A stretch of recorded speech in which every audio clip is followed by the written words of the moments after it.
திங்கள் பகவான் திருமுகம் காண அங்கு கற்பக பெருமான் தொப்புள் குழியில் பார்க்கடல் பிறந்த சந்திர பகவான் கணபதி வயிற்றில் நிறைந்திருப்பான். எங்கள் கற்பகத்தானை கண்டவர் தமக்கு தீரா பிணிகளை தீர்த்து வைப்பான்.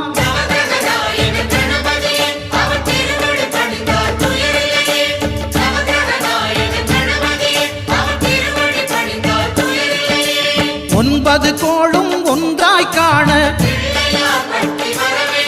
அங்கு கற்பகம் என்னும் கடவுளின் மெய்யில்